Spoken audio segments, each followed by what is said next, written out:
Imagine essa cena. Um Deus que se fez homem, veio à terra, viveu com os que vivem, comeu com os que comem. Um dia este fora batizado, para que cumprisse um chamado, para que deixasse um legado. E dali, em um piscar de olhos, pelo Espírito foi levado ao deserto, para que por meio do sacrifício do Pai estivesse mais perto. Em sua fraqueza, ele foi tentado. Quando teve fome, a ele foi oferecido pão, e por ele foi recusado. Mas e quanto a você? Qual a sua tentação? Se até o Salvador foi, nós não escaparíamos dessa pressão. Você é tentado em não ser quem você é? Você é tentado a se encaixar a qualquer custo, às vezes custando até a sua fé. Você é tentado a se comparar, não ser você, sua identidade mudar. Você é tentado a não se entregar, por medo de alguém te julgar. Uma voz ecoa na sua cabeça: aqui não é o meu lugar, eu já tentei de tudo, eu não consigo me encaixar. Mas se um conselho eu posso te dar, silencie essa voz. Esse lugar que estamos cabe todos nós. Seja você alto ou baixo, gordo ou magro, loiro ou moreno. Às vezes você acha que não tem mais saída e que só se encaixaria quando acabasse com a sua vida, porque sua ida despercebida passaria. No jogo da vida, o objetivo é vencer. Olhe para Jesus e se espelhe nele. E deixe a tentação de tentar não ser você.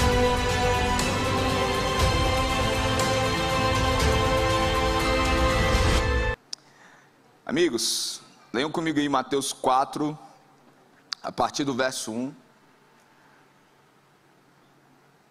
Vai dizer assim: a seguir foi Jesus levado pelo Espírito ao deserto para ser tentado pelo diabo. E depois de jejuar 40 dias e 40 noites teve fome. Então, aproximando-se, lhe disse o tentador: se és o Filho de Deus, manda que estas pedras se transformem em pão. Pai, obrigado por ter guardado a Tua palavra, por a gente ter o privilégio, Senhor, de poder desfrutar daquilo que o Senhor tem feito e que tudo que a gente precisa, Senhor, foi revelado em Ti. E nós temos aqui algumas chaves para entender de verdade quem nós somos e não sucumbirmos, Senhor, à opinião de ninguém e muito menos do maligno, Pai. E eu te agradeço por cada um dos Teus filhos que aqui conseguiu vencer a tentação de não ir assistir o jogo da Argentina e do Brasil e colocou o Senhor como prioridade. Obrigado, porque eles já são mais que vencedores nisso aí. E a boa notícia é que a gente colocou uma TV ali para você assistir depois, tá bom? Então depois daqui a gente vai ter a chance de ver o Brasil ganhando da Argentina mais uma vez, né?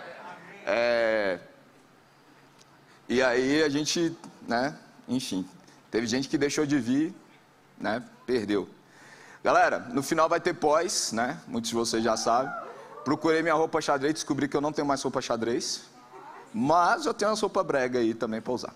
Daqui a pouco eu visto.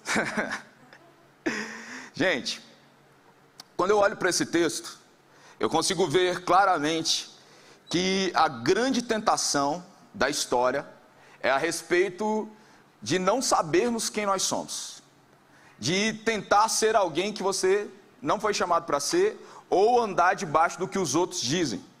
Quando eu olho para o texto de Gênesis, no capítulo 1, verso 26, a Bíblia vai dizer que quando Deus foi fazer o homem de um modo especial, porque tudo ele chamou a existência pela sua palavra, mas o homem ele moldou do pó da terra. E ele diz que quando foi fazer o homem, a Bíblia vai dizer que façamos o homem conforme a nossa imagem, segundo a nossa semelhança. Então Deus fez o homem conforme a semelhança, segundo a imagem dele. Mas quando nós olhamos para o capítulo 3 de Gênesis, nós vemos ali o que é chamada da queda. E a primeira tentação da serpente é chegar à mulher e dizer: ei, é certo que não morrereis, ou já chega mentindo, porque Deus sabe que no dia em que dele comerdes, se vos abrirão os olhos, e serão como Deus, conhecedores do bem e do mal. Olha isso, a primeira tentação e a jogada foi em cima da identidade. Você vai ser semelhante a Deus. Mas quando eu olho para Gênesis, no capítulo 1, verso 26, vai dizer que Deus fez o homem segundo a sua imagem, conforme a sua semelhança. Ou seja, a serpente estava tentando o homem com aquilo que já era dele. E quantas vezes nós somos tentados a fazer coisas que Deus já nos garantiu, a tentar com a nossa força, ou às vezes até quebrando protocolos, ou até flertando com o pecado, para poder acessar aquilo que já nos é de direito. Então, nós temos uma grande tentação desde o início da humanidade. A tentação de não sermos nós mesmos. A tentação de não ser você. As pessoas trouxeram para nós estereotipos. Você precisa se vestir assim, você precisa ter seu corpo assim, você precisa cortar o seu cabelo assim, e se você é o Mateus, você nem pode cortar o cabelo mais. E aí, nós temos algo único e exclusivo que foi entregue por Deus para cada um de nós. E não vale a pena viver essa vida tentando ser cópia de alguém, tentando ser uma imitação barata de alguém. Ninguém paga caro por uma cópia, e Deus pagou um preço muito alto para que você fosse autêntico e verdadeiro, para que você fosse você, para que você não se movesse pelo que os outros dizem, para que você se movesse pelo que Deus diz. E existe algo em você a ser revelado para esse mundo, e que o mundo espera com grande expectativa. Sabe, eu gosto de contar uma história, porque toda vez que eu vou ali no Parque Shopping eu não consigo, essa tentação eu não venço. Eu vou numa loja de relógio que tem logo ali, descendo a escada rolante, e aí eu vou ver lá o tanto que tem uns relógios caros pra caramba. Aí tem uns relógios assim de 30 mil, 40 mil, 50 mil, 100 mil, e eu não sei você, eu olho pra isso e falo, cara, o que ele entrega além de hora? Tipo assim, 100 mil, mano, num relógio. E o pior, se tá lá, pior entre aspas, né? É porque alguém compra, não é verdade? Eu às vezes me pergunto se ele é o relógio do Ben 10, né? Porque para ser caro assim, e aí os caras vão falar o quê? Cara, esse relógio é um modelo que foi feito à mão, geralmente é um modelo que foi feito à mão, e aí ele vai dizer assim, cara, esse relógio aqui, o de, sei lá, 20, 30 mil, vai falar assim, ó, no Brasil tem 3. Aí você vai pro de 50 mil, ele vai falar assim, esse aqui no Brasil tem 1. E aí você vai pro de 100 mil, ele vai dizer assim, esse aqui é o único, modelo exclusivo no mundo. Ou seja, a pessoa não está pagando pelo relógio, ele está pagando pela exclusividade. Aí a pergunta é, se é tão mais caro ser exclusivo, por que a gente fica tentando copiar as pessoas? Se tão mais vale a pena você ser exclusivo, único, para que a gente vai querer ser de qualquer um, cara? Aí fica contando quantos que beijou, com quantos fez sexo, como se fosse vantagem. Ei, bonito mesmo é ser exclusivo. Ah, pastor, mas eu vivi aí uma vida muito louca no passado.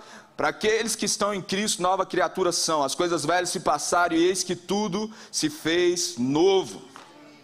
Existe uma vida zerada, resetou para você, amigo, aproveita. Então, quando eu olho para esse contexto, Adão e Eva sendo tentados na sua identidade, Jesus, a grande tentação ali, a primeira tentação não é a respeito de fome. Ele teve fome, demonstrou fraqueza, e a partir disso, o diabo, a primeira pergunta que ele faz é, você, não foi assim, você está com fome? Não. Se você é o Filho de Deus, se Jesus tivesse dúvida de quem ele era, ele ali tinha sucumbido. E entenda que, no texto anterior, Jesus foi batizado, e a Bíblia vai dizer que o céu se abriu. Quando nós olhamos para Isaías, ele declara assim, ó, se o céu se fendesse e tu descesses. Mas quando nós olhamos para o contexto do batismo, o céu foi rasgado, e ali a gente tem a manifestação da Trindade. Você tem o Filho sendo batizado, o Espírito Santo como uma pomba, e o Pai declarando, esse é o meu Filho amado, em quem eu tenho prazer. Sabe qual é a boa notícia? Nós somos igreja, e como igreja nós somos corpo, e aquilo que ele declara sobre o cabeça, ele declara sobre nós.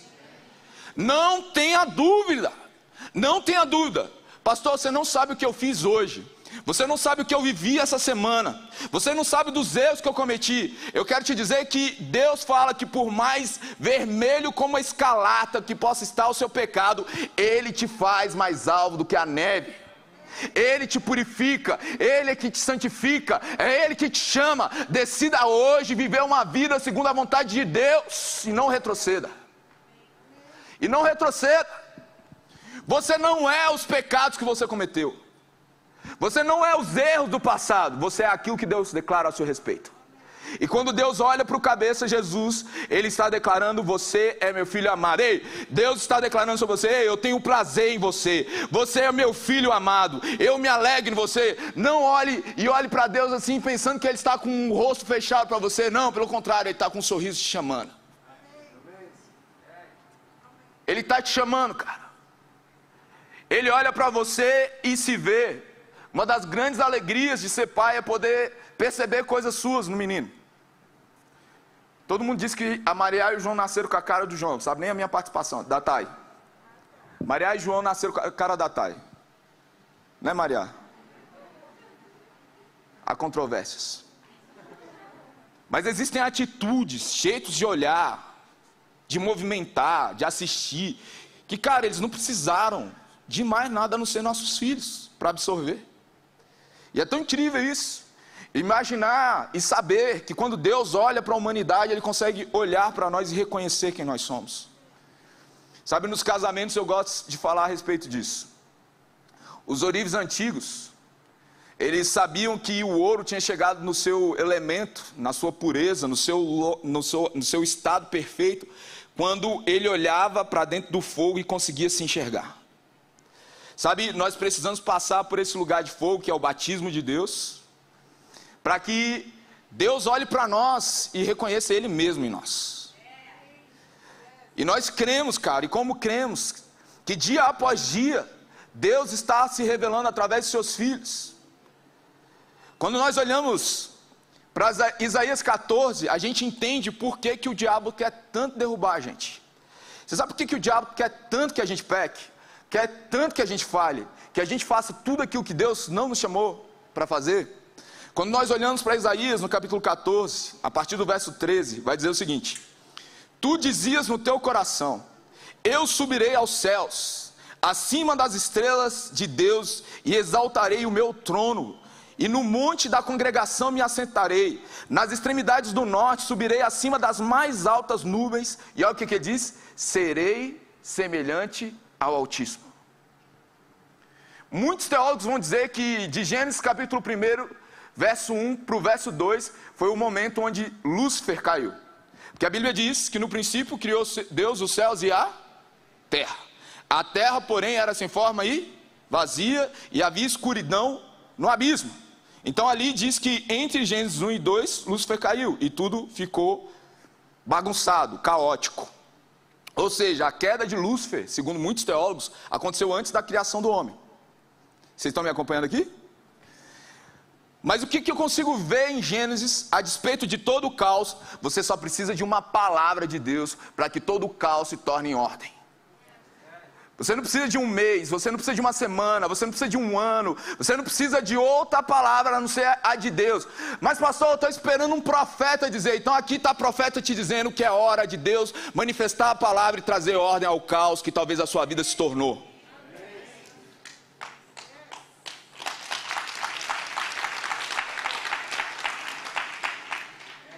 Então quando Deus ele cria o homem, ele está fazendo um negócio que é tipo assim: você já fez um negócio assim, que se chama birra? Tipo assim, com seu irmão? Tipo assim, você só fez só porque ele não queria que você fizesse? Quem tem irmão sabe disso. Não rola? Tipo assim, ele não quer que eu faça, eu vou fazer. Só para ver. Alguns são tão assim que quer ver ele chorar.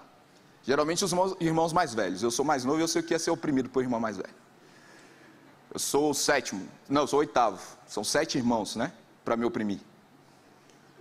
E tudo com capacidade de me bater com força.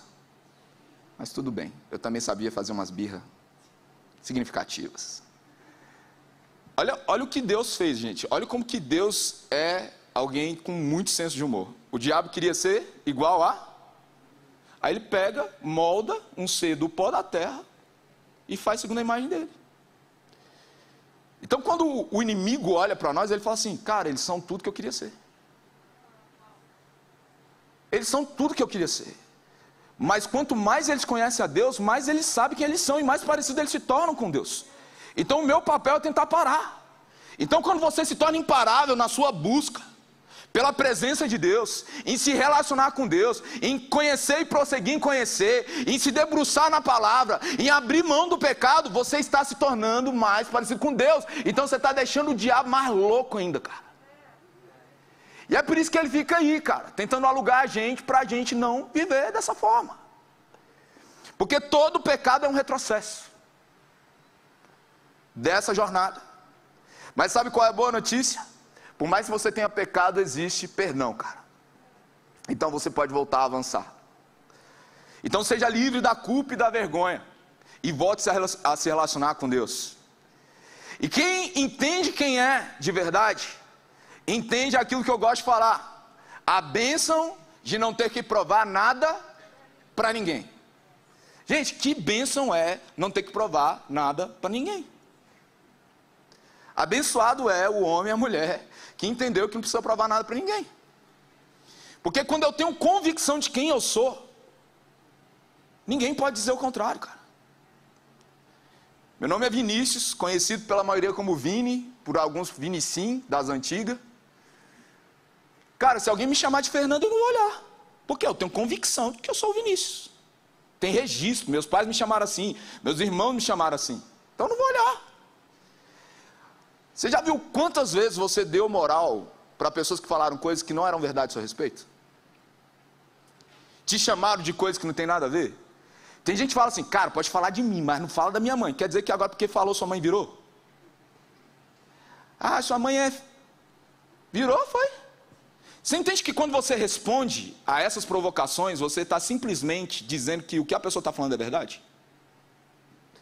Porque a ofensa é um copo que se escolhe beber, cara. Seja a ofensa de pessoas, seja a ofensa do diabo. E por eu saber que eu não preciso provar nada para ninguém, eu posso caminhar na minha verdadeira identidade. Salmo 139 vai dizer que de um modo extraordinário Deus nos criou. Extraordinário, único, exclusivo. Pode ter até alguém parecido com você, mas você é único. Não existe ninguém como você. Não existe ninguém que pense igual a você. Não existe ninguém que enxerga como você. Não existe ninguém que teve a mesma história que você. Você é único, mesmo que você tenha um irmão gêmeo, cara. É único.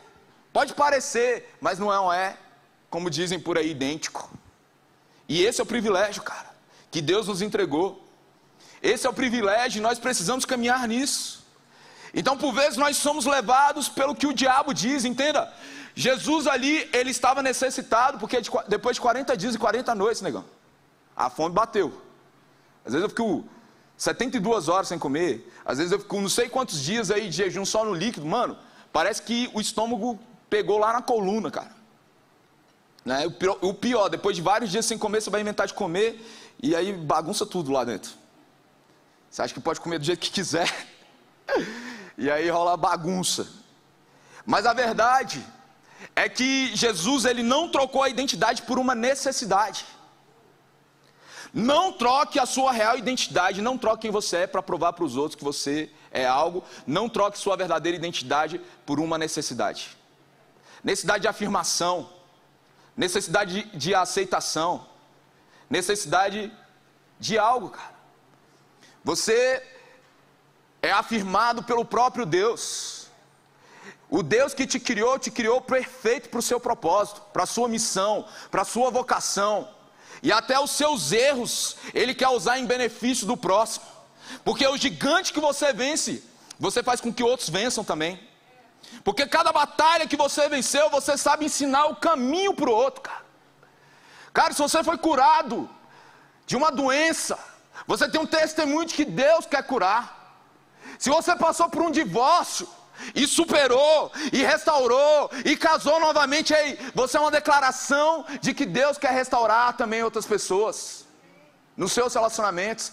Se você superou um relacionamento difícil com seus pais, você é uma declaração de que Deus pode restaurar uma família, curar uma família. E quando eu digo restaurar, não é porque existe um padrão bom antes, cara, é porque existe um padrão original que é perfeito em Deus. Então, quando eu olho para Mateus 27, 39 a 43, Jesus ele está na cruz e as pessoas começam a zoar a cara de Jesus. Posso dizer assim, zoar, malhar da cara dele, tirar ele de tempo. Jesus está na cruz e ele fala: ei, disse que ia destruir o templo em 3 dias.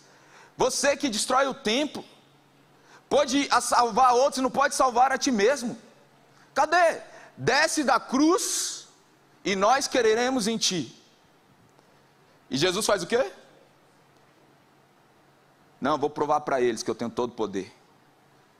Assim como ele não se dobrou ao diabo que falou. E entenda, se ali ele... Jesus tinha poder para transformar a pedra em pão, gente? Será que ele tinha? Claro que ele tinha, cara. Será que ele podia descer da cruz? Entenda isso. Se ele obedecesse, no primeiro caso, ele estaria demonstrando poder, mas ao mesmo tempo obedecendo o diabo.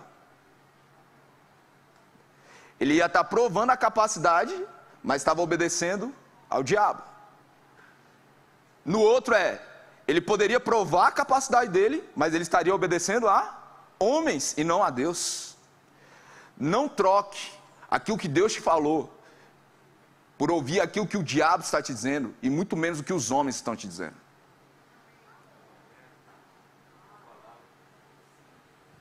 Porque, deixa eu te entender, existem vozes que nós precisamos discernir, amigos. 3 vozes, basicamente. Existe a voz de Deus falando com a gente. Existe a nossa própria voz, que é a nossa experiência. E existe a voz do diabo, cara. Como eu sei que é a voz de Deus falando comigo? Porque a voz de Deus, ela nunca te diminui.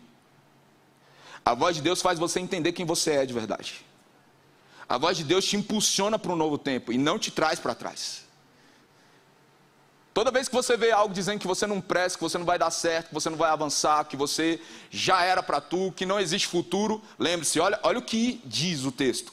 Eu é que sei os pensamentos que tenho a vosso respeito, pensamentos de paz e não de mal, para vos dar o futuro que desejais. Assim como o céu é mais alto do que a terra, assim são os meus pensamentos ao vosso respeito. Como pode um pensamento tão mal a seu respeito, dizendo que você não presta, que você é um pecador miserável, que você não vai avançar, que você se arrebentou, pode ser um pensamento de Deus, cara? Ou é um pensamento seu, de uma experiência de fracasso, ou é uma voz que vem do outro lado. Não aceite a voz, outra voz que não seja de Deus. Ele é o bom pastor e as ovelhas seguem a sua voz. Mas isso não quer dizer que Deus por vezes não nos alerta a ficar no mesmo lugar. Isso não quer dizer que por muitas vezes Deus não fala: ei, não faz isso aí não que vai dar ruim. Isso não quer dizer que Deus não vai dizer não, cara. E como eu sou grato pelos nãos que Deus já deu na minha vida. Me ajudaram muito a ser o homem que eu sou hoje. Então quando você sabe quem você é, você se move pelo propósito e não pela proposta. Se move por propósito e não pela proposta. Porque a proposta parece algo bom, mas não é a vontade de Deus. A proposta parece ser algo poderoso, mas não é a vontade de Deus. Cuidado. Quando você descobre quem você é, você entende por que você nasceu. E até os mínimos detalhes da sua vida começam a convergir para o propósito pelo qual você foi criado. Olhe para Esther. Se ela não fosse bonita, a gente não tinha o livro de Esther. Só a beleza dela, meu amigo. Deu todo o contexto. A beleza. Ah, pastor, mas eu sou feio. Deus tem um propósito para você também.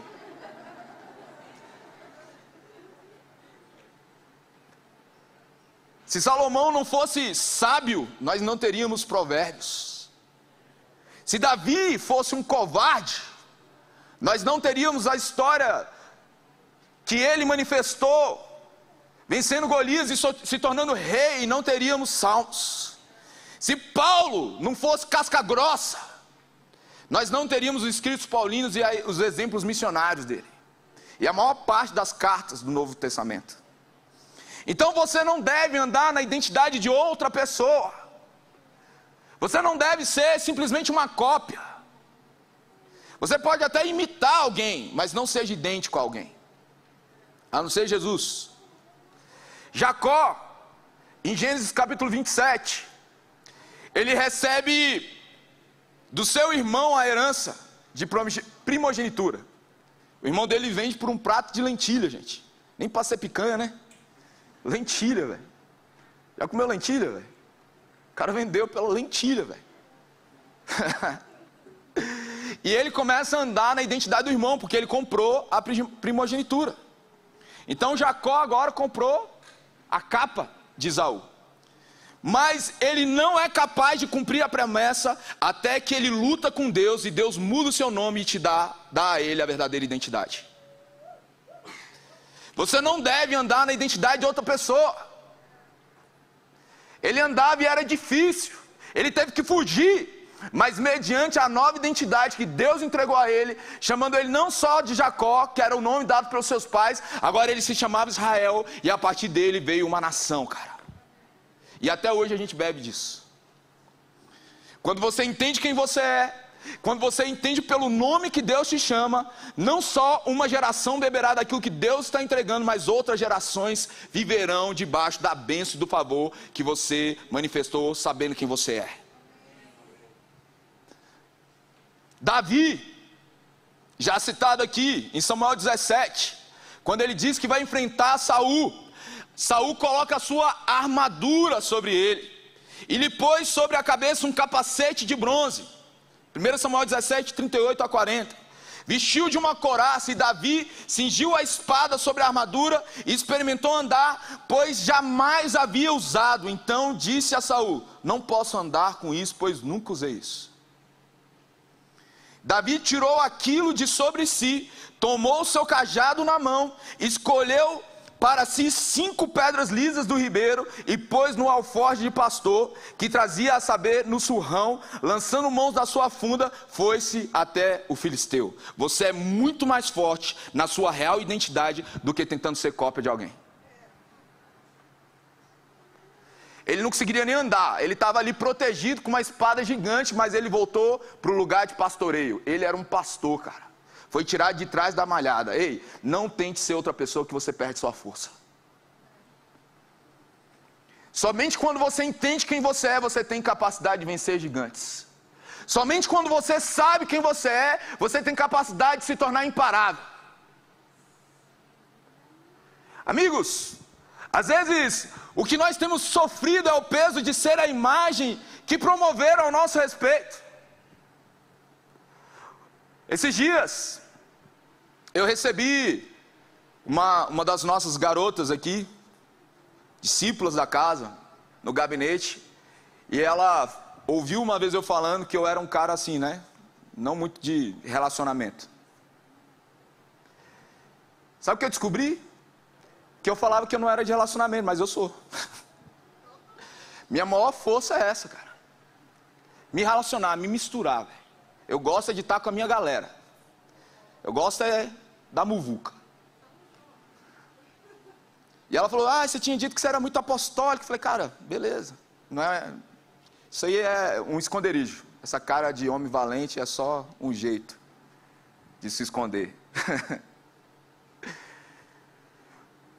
Quando nós assumimos um estereotipo do que as pessoas falaram sobre nós, o mulherengo, o nervoso, o bravo, o mal educado, o desobediente, o repetente, o burro, o incapaz, nós não estamos assumindo o que Deus nos chamou para fazer. Pare de padecer o peso de ser a imagem que as pessoas construíram a seu respeito. E você pode até ter sido essa pessoa no passado, mas nós estamos avançando de glória em glória. Ei, quem conheceu o Vini de muito tempo atrás, não conhece 100% o Vini de hoje. Existem marcas, existem coisas iguais, mas existe muita coisa diferente mediante o meu relacionamento com Deus, mediante a experiência. Que eu digo o Rogério ali, que eu chego na casa dele: não, prega aqui não, mano. Né? Meu amigo há mais de 20 anos, está bem ali. Não, aqui não, pastor não, aqui você é meu amigo, aí não consigo. Sempre que a gente vai dar uma conversadinha, a gente dá uma pregadinha também. Não tem jeito, né? Ele: não, pastor não, a gente começa a falar uns negócios de Bíblia, não, mano, mas é zoeira, que ele também gosta. Então, se a gente não conhece a nossa história, a gente vai ser guiado pelo que os outros dizem a nosso respeito. Se você não sabe para onde ir, alguém vai te dizer para onde ir. E você vai chegar num lugar que você não queria estar, cara. Essa é a verdade. Isso é comprovado cientificamente por mim mesmo. Cara, toda vez que a gente vai produzir um disco, inclusive o último, depois você pode procurar lá, RLV Music, tá? Tem no Spotify. E a gente está gravando mais quantas canções, Jeff? 4? Mais 4 canções vão estar aí disponíveis para vocês em breve. Quando a gente foi gravar o primeiro EP nosso, a galera era tipo, nunca tinha gravado nada, cara. Aí chegou no estúdio, sabe o que o produtor faz? Ele quer gravar o disco do jeito que ele quer. Aí eu falei, gente, vai assistir documentário de produção de disco, cara. Você vê o tanto que esses caras, tipo assim, Michael Jackson, todos esses caras que são sinistros, eles são o que são por quê? Porque ele sabia o que queria. Chega um baterista sinistro, cara, quebrando tudo. Ele falou, opa, parou aí, mais simples. Por quê? Porque ele sabia o que queria. Ah, eu não quero o tanto que você mostre, o tanto que você sabe. Eu quero que você toque o que eu tenho na cabeça. Ponto. Então o disco sai do jeito que ele queria. Agora, se você não sabe o que quer, sabe o que vai acontecer? Eu não sei se já aconteceu com vocês. Antes de, eu aposentei da bateria tem, graças a Deus, desde 2016. Graças a Deus, porque quem ouviu sabe. Se ainda ouve. Mas o que acontece? Cara, quantos amigos meus foram gastar... Eu não sei se vocês já tiveram essa oportunidade. O cara toca e você fala, cara, que show esse som. Aí você vai ouvir o disco, não parece com o que ele toca. Quem já viu isso? Sabe o que aconteceu? O produtor fez o que ele queria e o cara não fez o que ele queria. Foi pelo que o cara quis. Então, se você não sabe o que você quer, alguém vai mostrar para você. Se você não sabe para onde ir, alguém vai apontar e você vai chegar num lugar que você não queria estar. Então, você precisa saber que você é um filho, cara. Esse é o ponto principal. Cara, eu falei um monte de coisa aqui, mas se tem uma coisa que você precisa entender é que você é filho. E é nessa identidade que você precisa andar. Jesus, quando ele foi chamado de filho amado, você sabe quantos milagres são relatados até aqui? Nenhum, cara. Jesus não tinha feito nenhum milagre antes de ser batizado. Nenhum, cara. E Deus chama ele de filho amado, em quem ele tem prazer. Sabe por quê? Você não é importante pelo que você faz, você é importante pelo que você é. Você não é importante pelo que você tem, cara. Você é importante pelo que você é. E a gente tem vivido numa era onde as pessoas valorizam as coisas e usam pessoas. Isso é inaceitável, cara. Filho amado é a minha identidade. Declare isso. Filho amado é a minha identidade. E por que eu sou filho? Porque no Evangelho de João, capítulo 1, verso 12 e 13, vai dizer: mas todos a quantos creram, em outros vão dizer receberam, deu-lhes o poder, deu-lhes o quê? O poder de serem feitos filhos de Deus. Nem todo mundo é filho de Deus. Tire esse mito da sua cabeça. Muitos são só criaturas de Deus. Somente quem recebeu a Jesus é filho de Deus. Por quê? Porque quando nós olhamos para Romanos 8, depois você pode ler o texto todo, vai dizer assim: porque não recebeste o espírito de escravidão para viverdes outra vez atemorizados, mas recebeste o espírito de adoção, baseado no qual clamamos: Abba, Pai. É pelo Espírito de Deus, o mesmo Espírito que ressuscitou a Cristo dos mortos. Porque o apóstolo Paulo vai dizer: tenho para mim por certo que os sofrimentos do presente não se comparam com a glória que há de ser revelada em nós. E existe uma ardente expectativa da criação esperando a revelação dos filhos de Deus. Ei, a criação anseia a manifestação de quem você é, filho de Deus. Cada vez que eu avanço no meu relacionamento com Deus, cada vez que eu abro mão do pecado, cada vez que eu peço perdão e me arrependo, eu avanço para me tornar cada vez mais parecido com Ele. Eu deixo o inferno louco e cumpro o propósito de manifestar quem Deus é aqui na terra. Quando o tabernáculo foi construído no Velho Testamento, o tabernáculo de Moisés, aquele era o lugar do encontro do céu na terra. Quando eu olho para Salomão, tudo pronto, se desce o Espírito, a Shekinah, a glória de Deus, e aquele lugar, o templo, era o lugar do encontro do céu na terra. Quando eu olho para Pentecostes, no capítulo 2 de Atos, nós nos tornamos o lugar onde o céu encontra a terra. Ali eles foram batizados, foram cheios e se tornaram pessoas cada vez mais parecidas com Jesus. A ponto de João dizer que, assim como ele é, nós somos aqui na terra. Isso não é simplesmente automático, mas um processo de conhecimento. Por isso, se nós queremos saber quem nós somos de verdade, nós precisamos nos relacionar com Deus. Sabe, é um privilégio ser filho de Deus. Mas tem gente que fala assim, eu sou filho, não sou servo. Cara, é um privilégio ser um servo de Deus também. Ah, mas eu não sou um servo, eu não sou simplesmente um filho, eu sou um amigo. Sabe o que é melhor? É ser servo, amigo e filho, cara. Uma coisa não anula a outra. Sabe quem me ensinou isso? Uma feminista. Eu estava conversando com ela e ela veio conversar sobre questões políticas. E aí eu fui falar um negócio e ela virou assim, mas isso não é tão binário assim. Aí eu falei, não é binário. Mas sabe qual é a verdade? A gente fica muitas vezes em é isso ou isso, cara. Sendo que é isso, isso e isso. Tipo Chaves. Eu gostei. Eu sou servo de Deus, porque é um privilégio fazer parte daquilo que Deus está fazendo aqui na terra. Trabalhar com Ele, estar na missão dEle, trabalhar em mordomia sabendo que é dEle, do meu Pai, e que eu sou herdeiro como filho. Ou seja, tudo que Ele tem me pertence também. Mas sabe o que é melhor ainda? Ele ainda é meu amigo, cara. Eu não sei vocês, mas eu não tive um relacionamento de amizade com meu pai, a princípio.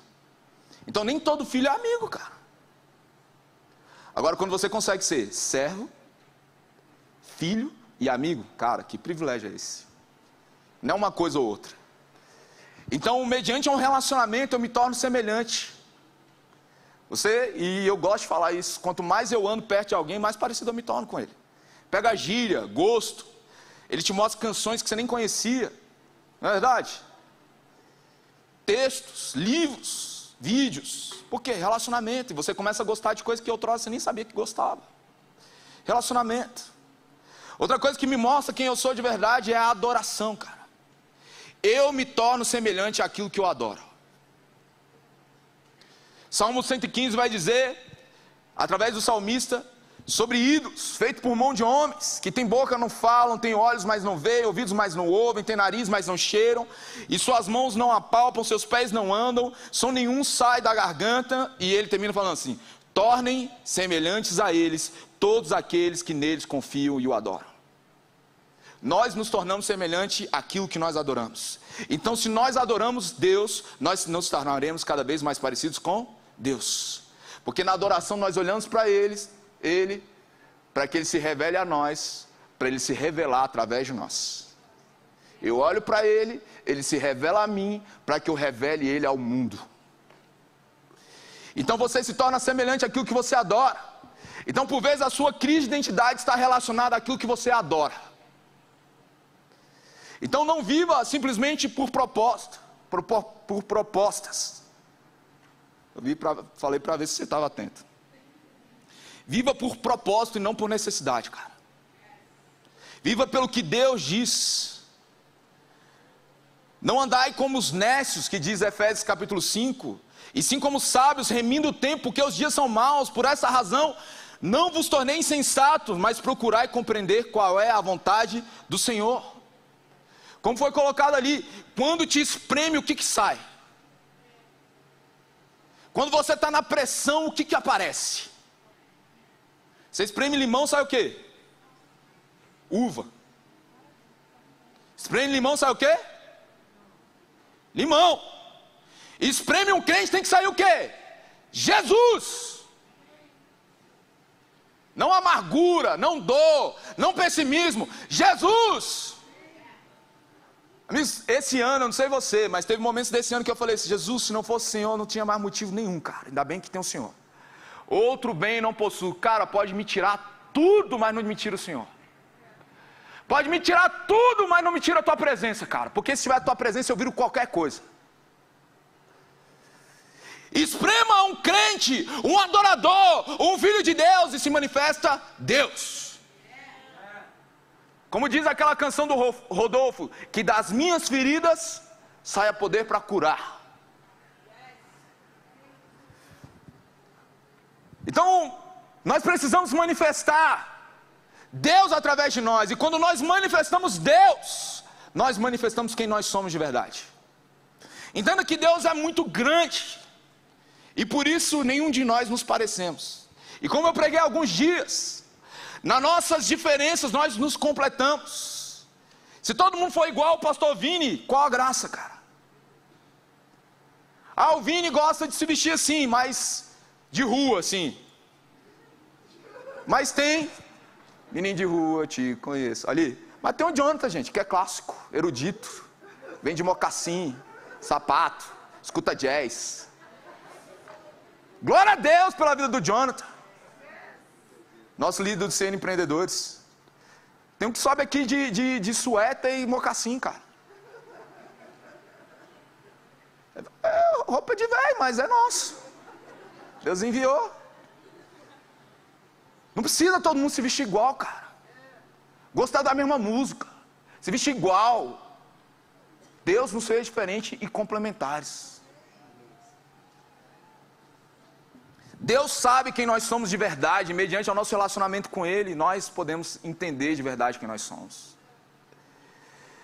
Deus sabe quem você é de verdade, mas a religião está preocupada simplesmente no que você faz. É até difícil explicar isso, e eu já estou com o tempo estourado. Tem gente que fica circulando falando: cara, eu saí do Relief porque eu não tinha o que fazer. Aí vai para outro lugar, ou vai para outra igreja. Não, porque lá precisa de mim para fazer. Ui. A pessoa só se sente importante pelo quê? Então sabe o que ele é? Um escravo. Eu sou importante pelo que eu sou. Porque eu sou filho do eu. E se ele é, eu também sou.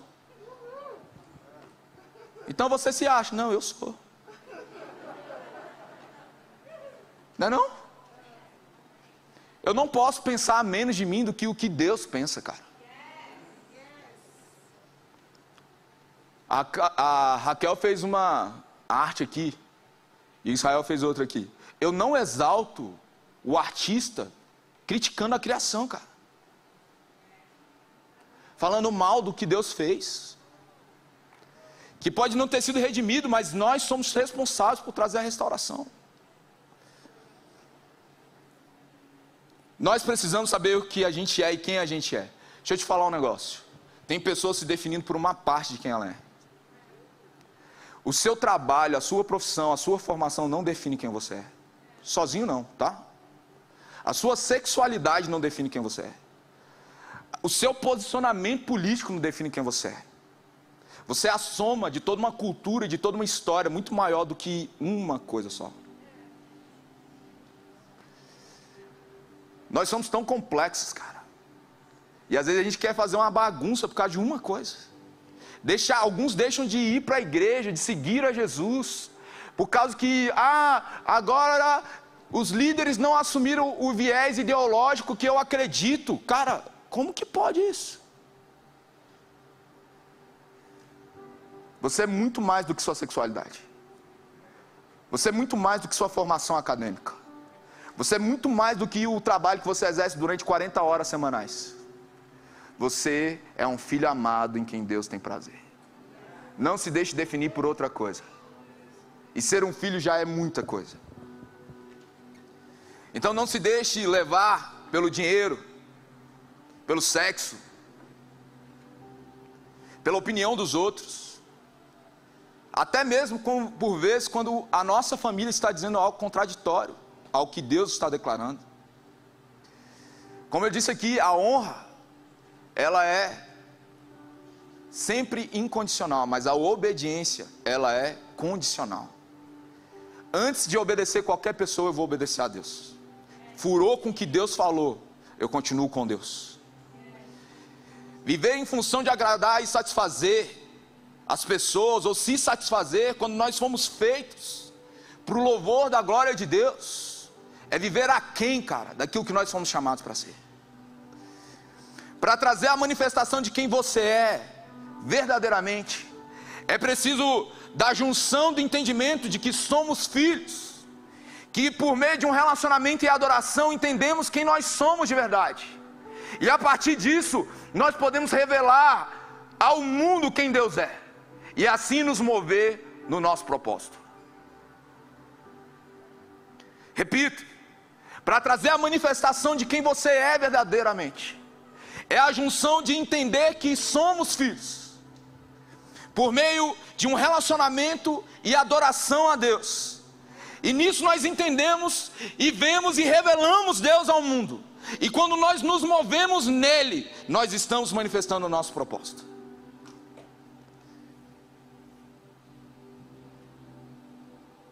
E para finalizar, eu sei, está fraco, pode ficar de pé. Você quer comer churrasquinho, essas coisas, e assistir o jogo do Brasil, que você sabe que o Brasil já está ganhando.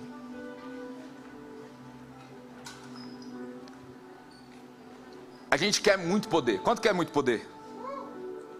Deus tem disponível poder para nós, amém? Mas não simplesmente poder pelo poder. Quando eu olho para Lucas, capítulo 4, verso 1, vai dizer assim, que Jesus, cheio do Espírito Santo, foi guiado pelo Espírito Santo para o deserto. Ele estava cheio do Espírito Santo, cheio do Espírito Santo, e foi levado para o deserto para ser tentado. É um equívoco nosso achar que porque a gente está cheio do Espírito Santo a gente não vai ser mais tentado, mas é porque eu estou cheio do Espírito Santo que eu vou resistir. E Jesus, ele não resiste simplesmente dizendo arreda Satanás, ele cita a palavra de Deus. Por isso a gente precisa ser profundo na palavra de Deus.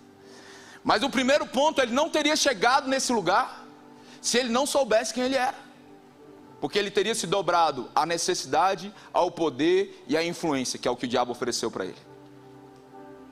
Mas quando eu olho para o verso 14, ele foi levado cheio do poder, mas quando ele sai, ele volta no poder do Espírito de Deus. Ele foi cheio e voltou no poder. Nós viemos aqui para ser cheios do Espírito de Deus, mas nós vamos sair daqui no poder dele. Quando eu sou tentado e eu venço, e eu sei quem eu sou, eu fui tentado cheio do poder, eu sei quem eu sou, eu avanço e eu posso ser levado a me mover no poder. Sabe porque eu vou entender que não é sobre mim, mas é sobre aquele que é poderoso para fazer infinitamente mais do que tudo que pedimos ou pensamos, segundo o seu poder que opera em nós. Eu não sou poderoso por mim mesmo, eu não sou poderoso simplesmente pelas características inatas, eu não sou poderoso simplesmente pelo que eu herdei dos meus pais. Eu sou poderoso porque o mais poderoso habita em mim, porque ele é poderoso para fazer infinitamente mais do que tudo que pedimos ou pensamos, segundo o seu poder, o poder dele que opera em nós. Porque se eu não passo por todo esse entendimento de quem eu sou, eu começo a achar que é sobre mim, e é muito feio render a mim uma glória que é só dele.